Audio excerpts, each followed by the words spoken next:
Have you ever heard of the expression SOHCAHTOA? What do you think this expression means?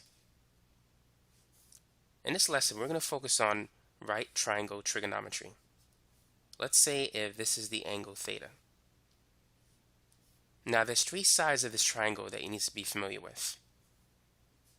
Opposite to theta, this is the opposite side. And next to the angle theta is the adjacent side. And across the box, or the right angle of the triangle, which is the hypotenuse. That's the longer side of the triangle. Now, if you recall, this is A, B, and C. The Pythagorean theorem applies to right triangles. A squared plus B squared is equal to C squared. But we're not going to focus on that too much, but just be familiar with that equation. Now let's talk about the 6 trig functions in terms of sine, cosine, tangent, opposite, adjacent, hypotenuse. Sine theta, according to SOHCAHTOA, S is for sine, O is for opposite, H is for hypotenuse. Sine theta is equal to the opposite side divided by the hypotenuse. Cosine theta is equal to the adjacent side divided by the hypotenuse. Ca is for cosine is adjacent over hypotenuse. And tangent theta, TOA, is equal to the opposite side divided by the adjacent side. So that's the tangent ratio.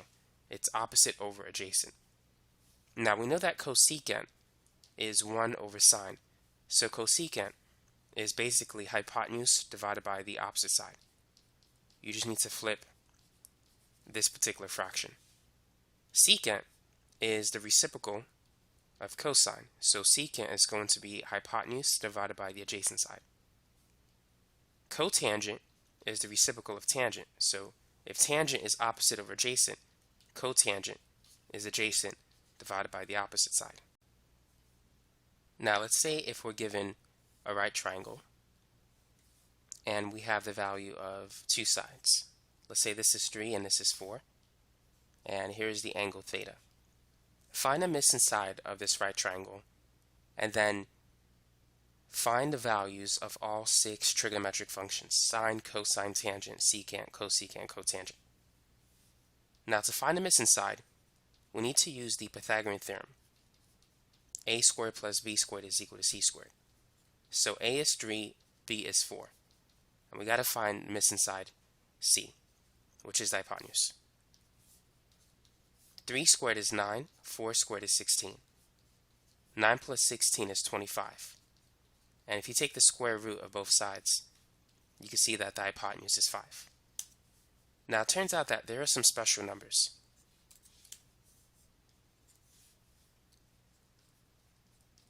There's the 3, 4, 5 right triangle, the 5, 12, 13 right triangle, the 8, 15, 17 right triangle, and the 7, 24, 25 right triangle. And any whole number ratios or multiples of these numbers will also work. For example, if we multiply this by 2, we'll get 6, 8, 10. That can also work. Or if you multiply it by 3, you get the 9, 12, 15 triangle. If you multiply this one by 2, you get the 10, 24, 26 triangle. Those are also special triplets. They work with any right triangle. Now some other numbers that are less common but you might see are the 9, 40, 41 triangle and the 11, 60, 61. So if you see some of these numbers, you can find the missing side quickly if you know them. So now let's finish this problem. So what is the value of sine theta? So according to SOHCAHTOA, we know that sine theta is equal to the opposite side divided by the adjacent side, in the part SO, S-O-H. Opposite to theta is 4, and the hypotenuse is 5. So therefore sine theta is going to be 4 divided by 5. Now cosine theta is equal to the adjacent side divided by the hypotenuse. So we said 4 is the opposite side, 5 is the hypotenuse, and 3 is the adjacent side. So in this case, it's going to be 3 divided by 5. So that's the value of cosine. Now let's find the value of tangent. Tangent theta, according to TOA, is equal to the opposite side divided by the adjacent side. So that's going to be 4 divided by 3. So that's the value of tangent. Now once we have these three, we can easily find the other three. To find cosecant, it's 1 over sine, so just flip this fraction. It's going to be 5 over 4. And secant is the reciprocal of cosine, so flip this fraction. Secant is going to be 5 over 3. Cotangent is the reciprocal of tangent. So if tangent is 4 over 3, cotangent is going to be 3 over 4. And that's how you could find the value of the 6 trigonometric functions. Let's try another problem. So let's say this is theta again, and this side is 8 and this side is 17. Find the missing side and then use the completed triangle to find the value of the 6 trigonometric functions. So go ahead and pause the video and work on this problem. So first, we need to know that this is the 8, 15, 17 triangle. If you ever forget, you can fall back to this equation. So A is 8, we're looking for the missing side B, and the hypotenuse is 17. 8 squared is 64, and 17 squared is 289. 289 minus 64 is 225. And we need to take the square root of both sides, and the square root of 225 is 15, which gives us the missing side of the triangle. So now, go ahead and find the value of sine theta, cosine theta, tangent theta, and then cosecant theta, secant theta, and cotangent theta. So using SOHCAHTOA, we know that sine is equal to the opposite side divided by the hypotenuse. So let's label all the three sides. 17 is the hypotenuse, 8 is the adjacent side, and opposite to theta is 15. So opposite over hypotenuse, this is going to be 15 divided by 17.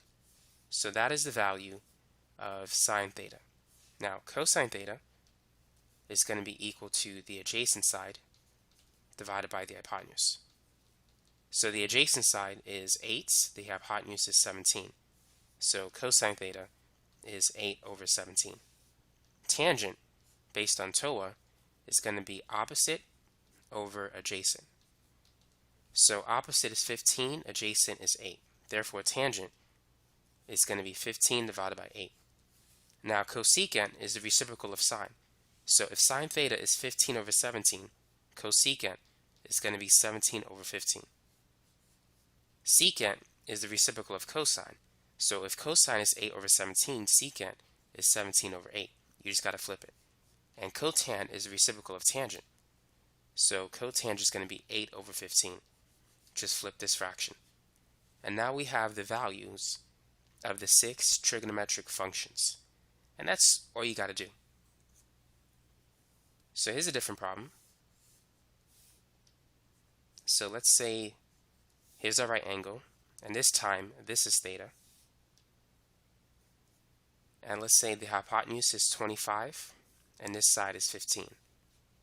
Find the missing side and then go ahead and find the value of the 6 trigonometric functions. So this is going to be similar to the 3, 4, 5 triangle. Notice that if we multiply everything by 5, we'll get 2 of the 3 numbers that we need. 3 times 5 is 15, 4 times 5 is 20, 5 times 5 is 25. So we have the 15, and we have the 25. Therefore, the missing side must be 20. And you could use the Pythagorean theorem to confirm this if you want to. So now, let's go ahead and find the value of sine theta. So opposite to theta is 20. The hypotenuse is always across the box. It's the longer side. So 27 is the hypotenuse, and adjacent to 15, or right next to it, is 15. Adjacent to theta is 15. Now, sine theta, we know it's opposite divided by hypotenuse, so it's 20 over 25. which reduces to 4 over 5 if we divide both numbers by 5. 20 divided by 5 is 4. 25 divided by 5 is 5. Cosine theta is adjacent over hypotenuse, so that's 15 divided by 25, which reduces to 3 divided by 5. Tangent theta is opposite over adjacent, so 20 over 15, which becomes, if you divide by 5, that's going to be 4 over 3. Now, cosecant is the reciprocal of sine, so it's going to be 5 over 4, based on this value. And if cosine is 3 over 5, then secant, the reciprocal of cosine, has to be 5 divided by 3. Now, if tangent is 4 over 3, cotangent has to be 3 divided by 4. And so that's it for this problem. Consider the right triangle. In this right triangle, find the missing side. In this case, find the value of x. Let's say the angle is 38 degrees, and this side is 42. So what trig function should you use in order to find the value of x? Should we use sine, cosine, or tangent? Well, relative to 38, we have the opposite side, which is x, and the adjacent side, which is 42. So tangent, we know it's opposite over adjacent. So therefore, tangent of the angle 38 degrees is equal to the opposite side x divided by the adjacent side 42. So in order to get x by itself, we need to multiply both sides by 42. So these will cancel. So therefore, x is equal to 42 tangent of 38. So we need to use the calculator to get this answer. And make sure your calculator is in degree mode. So tan 38, which is 0.7813, and let's multiply that by 42. So this will give you an x value of 32.8.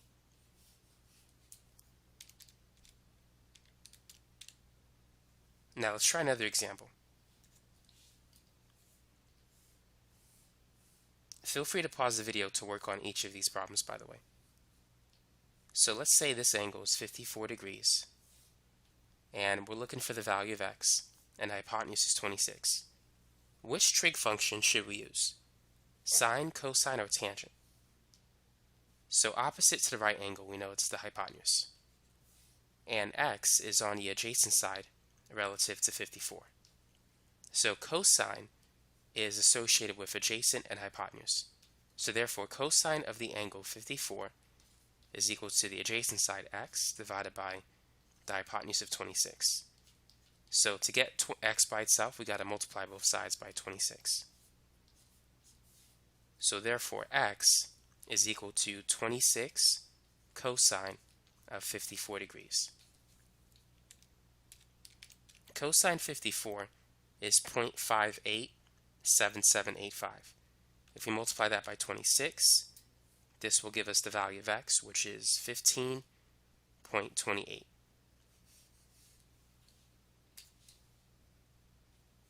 Here's another one that we could try. Let's say the angle is 32 degrees, and the hypotenuse is x, and this is 12.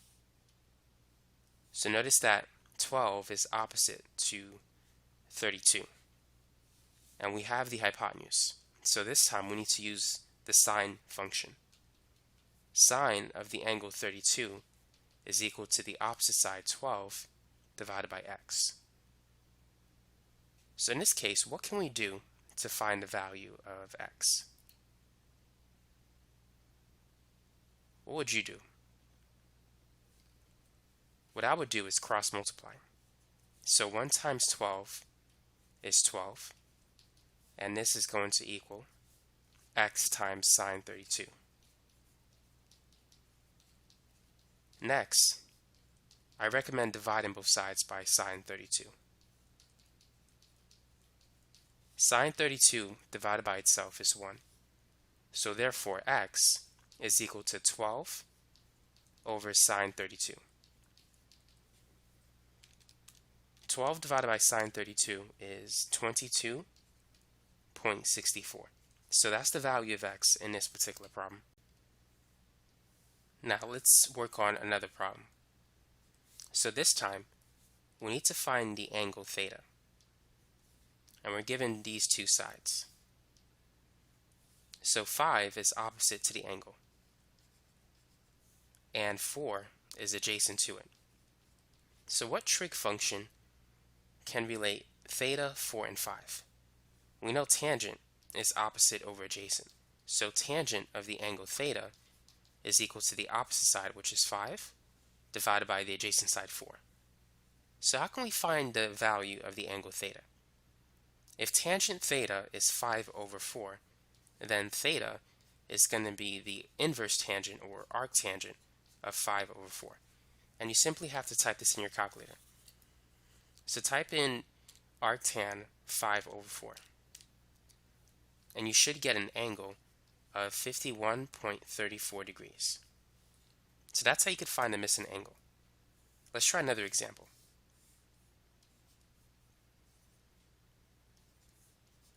Feel free to pause the video and find a missing angle. So in this case, we have the adjacent side and we have the hypotenuse. So therefore, this is associated with cosine. Cosine theta is equal to the adjacent side divided by the hypotenuse. So if cosine theta is equal to 3 divided by 7, theta is going to be arc cosine 3 over 7. And once again, you have to use a calculator to figure this out, because without a calculator, I don't even know what this answer is. And this is going to be 64.62 degrees.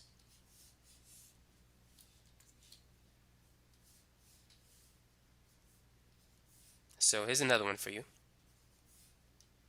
Let's say this is 5 and this is 6. Go ahead and find the value of theta. So the hypotenuse is 6. Opposite to theta is 5. So we know sine is associated with opposite and hypotenuse. Sine theta is equal to the opposite side, which is 5, divided by the hypotenuse, which is 6. Therefore, theta is the arc sine or inverse sine of 5 over 6. And so the angle is going to be 56.44 degrees. And that's it. That's all you got to do to find the missing angle of a right triangle. For those of you who might be interested in my trigonometry course, here's how you can access it. So go to udemy.com. And once you're there, enter into the search box trigonometry. Now this is a course I've recently created, so I haven't finished adding all the sections that I want to add, so in time I'm going to do that. Right now the page is accessible on the, you can find the course on the second page. And here it is, trigonometry, the unit circle, angles, and right triangles. It's basically the one with the dark background and the circle with a triangle inside the circle.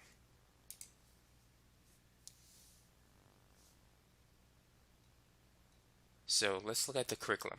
In the first section, I'm going to go over angles, radians, how to convert degrees to radians, coterminal angles, how to convert DMS to decimal degrees, arc length, area of the sector of a circle, linear speed and angular speed word problems, and also if you need to take the time that's shown on the clock and if you need to convert it to an angle measure, I cover that in this section as well. And then at the end of each section is a video quiz. The next section is about the unit circle, the 6 trig functions, sine, cosine, tangent, secant, cosecant, cotan, and also reference angles as well. After that, you have right triangle trigonometry, things like SOHCAHTOA, the special right triangles like the 30, 60, 90 triangle. You need to know that so you can evaluate sine and cosine functions without using a unit circle. Next, I'm going to talk about how to solve angle of elevation and depression problems, and just solving the missing sides of right triangles. After that, trigonometric functions of any angle, and then graphing trig functions. You need to know how to graph the sine and cosine functions, secant, cosecant, and tangent as well. After that, inverse trig functions. You need to know how to evaluate it and also how to graph it too. In addition, you need to know how to graph or evaluate composition of trig functions. For example, you might have sine of inverse cosine of 3 over 4 or something like that. And you can use a right triangle to solve those types of problems. You'll see it when you access that section. After that, applications of trig functions, solving problems that have 2 right triangles in it, and barons as well. One of the hardest sections in trig is this section, verifying trig identities. So that's a hard one, so make sure you spend some time learning that section. After that, sum of difference formulas, double angle, half angle, power reducing formulas, product to sum, sum to product, and also solving trig equations. But there are still some sections I'm going to add to this course, like for example, law of sines, law of cosines, polar coordinates, and some other topics as well. So about 2/3 of the course is finished so far. And for most students, this is just what they need in trig, but in time you'll see more. So now you know how to access the course, and if you have any questions, let me know. So thanks for watching.